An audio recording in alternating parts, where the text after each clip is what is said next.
The Tennessee State Legislative session will start soon, and it already looks to be a tense one. State Senator Brian Kelsey of Germantown wants a resolution to change the state's constitution to make Tennessee a right-to-work state. That means employees are entitled to work in unionized workplaces without actually joining the union or paying regular union dues. Local 24 political analyst Otis Sanford looks at why the proposal will cause division on Capitol Hill in tonight's Point of View.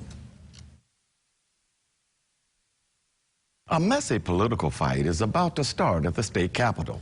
It will pit conservative lawmakers and their backers against more moderate to liberal legislators and their reliable supporters, labor unions. At issue is whether to permanently declare that Tennessee is a right-to-work state by putting that designation into the state constitution. Republican Senator Brian Kelsey of Germantown is the chief sponsor of a resolution that would make that change to the Constitution, and GOP leaders fully support it. But labor leaders around Tennessee and the few Democrats in the legislature oppose the plan. Personally, I think the resolution is a bad idea, and it's not because I think labor unions are good, bad, needed, or unnecessary.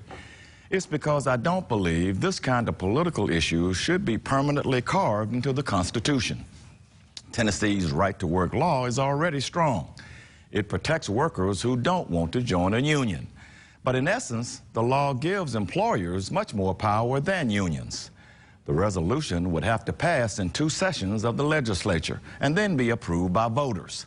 That's a lot of hoops, but Republicans think it's worth it. They want to make it impossible to repeal the right-to-work law.